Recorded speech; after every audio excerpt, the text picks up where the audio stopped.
آپ سب کے پسندیدہ ڈرامہ سیریل تیرے بن میں اب تک آپ نے دیکھا ہے کہ ملک صاحب کے کہنے پر مرتسم یہ دشمنی ان کے ساتھ ختم کر دیتا ہے۔ ایک طرف مرتسم اور میرب کے درمیان کے فاصلے کم ہو رہے ہیں اور دوسری طرف حیا انہیں دور کرنے کے لیے تعویذ کرنے لگ جاتی ہے۔ حیا مرتسم کو منانے کے لیے اس کے لیے رات کے کھانے پر خاص تیاری کرتی ہے، مگر وہ اس تیاری کو اپنے اور میرب کے لیے مختص کر دیتا ہے۔ ادھر ملک زبیر مرتسم کے معاف کرنے کے باوجود مرتسم سے ہی بدلے لینے کی بات کر رہا ہے۔ اس نئی قسط کی شروعات میں ہمیں دکھاتے ہیں کہ مریم حیا سے اپنی پریشانی کا اظہار کرتی ہے کہ اس کو کالج لے جانے کے لیے گھر میں کوئی بھی موجود نہیں ہے، اور جب مرتسم مریم کو لے جانے کے لیے تیار ہو جاتا ہے تو حیا بھی کالج سے فارم لینے کے بہانے موقع دیکھ کے مرتسم کے ساتھ روانہ ہو جاتی ہے، مگر جب کالج پہنچتے ہیں تو سر میں درد کا کہہ کے مرتسم کے ساتھ حیا دوبارہ گھر کی طرف نکل پڑتی ہے۔ اس کے بعد مرتسم کا سامنا ملک زبیر سے ہو جاتا ہے، جو اسے دھمکی دیتا ہے کہ مرتسم کا سکون زیادہ دن تک برقرار نہیں رہنے دے گا وہ۔ ادھر میرب اپنے اور مرتسم کے لیے کھانے کا انتظام کروا رہی ہوتی ہے اور اسے پتہ چلتا ہے کہ حیا اور مرتسم مریم کو کالج چھوڑنے گئے ہیں، اور پھر اس بات پہ میرب کا غصہ دیکھ کے ماں بیگم اسے اپنے ساتھ کھانے کے لیے بٹھا دیتی ہیں۔ کھانے کے دوران وہ میرب سے کہتی ہیں کہ انہیں یہ دیکھ کر اچھا لگ رہا ہے کہ وہ مرتسم کے اب قریب ہو رہی ہے،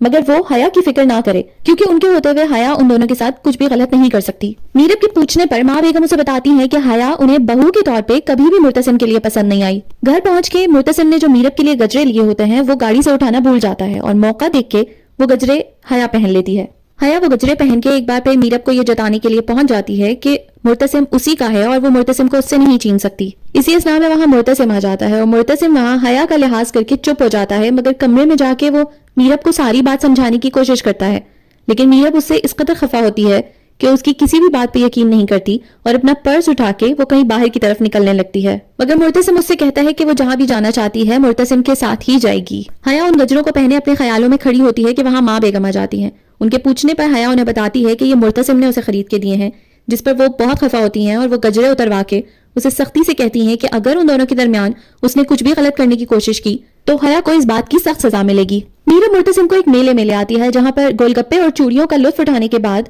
میرب کی نظر روہیل پہ پڑ جاتی ہے۔ پہلے تو وہ اسے دیکھ کے گھبرا جاتی ہے، مگر پھر جیسے ہی مرتسم وہاں آتا ہے روہیل غائب ہو جاتا ہے۔ اسی وجہ سے وہ روہیل کو اپنا خیال سمجھ کے انہی سوچوں میں گم گھر واپس آ جاتی ہے۔ کمرے میں داخل ہوتے ہی ہر طرف مرتسم کے رکھوائے گئے پھولوں کو دیکھ کر وہ حیران رہ جاتی ہے۔ گلدستوں اور گجروں کی شکل میں ہر طرف پھولوں کو دیکھ کر میرب کی تمام پریشانی دور ہو جاتی ہے۔ دوسری طرف حیا کا کمرہ صاف کرتے ہوئے اس کی خادمہ کو وہاں دیے، راکھ اور اس کے علاوہ کچھ اور بھی سامان ملتا ہے، جسے دیکھ کر وہ ساری کہانی سمجھ جاتی ہے۔ خاتمہ وہ سامان اخبار میں لپیٹ کے ماں بیگم کے پاس پہنچ جاتی ہے تاکہ وہ حیا کے ارادوں سے انہیں آگاہ کر سکے۔ اس کے کچھ کہنے سے پہلے ہی حیا وہاں پہنچ جاتی ہے اور وہ ماں بیگم کو جھوٹی سچی کہانی سنا کے اس خادمہ کو اپنے ساتھ لے جاتی ہے۔ اوپر جا کے وہ اسے دھمکی دیتی ہے کہ اگر اس نے حیا کی سچائی کسی کو بھی بتانے کی کوشش کی تو وہ اس کا بہت برا حال کروائے گی۔ مرتسم کو پتہ چلتا ہے کہ اس کی زمینوں پر 3 لوگوں کی لاشیں ملی ہیں۔ اسی پریشانی میں مرتسم جلدی میں گاؤں کی طرف نکلنے لگتا ہے، مگر ماں بیگم کے کہنے پر وہ حیا کو اپنے ساتھ لے جاتا ہے تاکہ حیا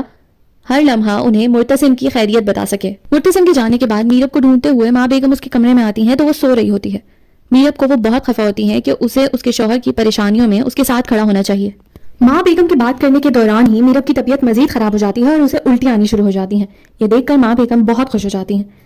میرب انہیں سمجھانے کی کوشش کرتی ہے کہ جیسا وہ سوچ رہی ہیں ویسا کچھ بھی نہیں ہے، مگر وہ اس کی ایک بھی نہیں سنتی اور جا کے خوشی میں صدقے خیرات کرنے لگ جاتی ہیں۔ میرب اس پریشانی سے نکلنے کے لیے مسلسل مرتسم کو ڈھونڈ رہی ہوتی ہے اور اب آ کے اسے پتہ چلتا ہے کہ وہ گاؤں جا چکا ہے۔ ماں بیگم جان بوجھ کے دعا کی جانے کے بارے میں نہیں بتاتی میرب کو تاکہ وہ مزید پریشان نہ ہو۔ گاؤں پہنچنے کے بعد مرتسم فوری طور پہ پنچایت بلواتا ہے جس میں ملک زبیر بھی موجود ہوتا ہے، اور وہاں مرتسم یہ دعویٰ کرتا ہے کہ یہ تینوں قتل ملک زبیر نے کروائے ہیں، مگر چونکہ مرتسم اس قتل کو ثابت نہیں کر سکتا اسی لیے پنچایت ملک زبیر کے خلاف کوئی بھی فیصلہ کرنے سے قاصر ہوتی ہے۔ موقع کا فائدہ اٹھاتے ہوئے ملک زبیر مرتسم کو غصہ دلانے کے لیے اس کی بیوی کا نام لے لیتا ہے، اور اس بات پہ مرتسم کو اس قدر غصہ آتا ہے کہ وہ ملک زبیر کے اوپر سب کے سامنے بندوق تان لیتا ہے، مگر اسی وقت وہاں پر ملک زبیر کا باپ آ جاتا ہے اور وہ پوری پنچایت کے سامنے یہ دعویٰ کرتا ہے کہ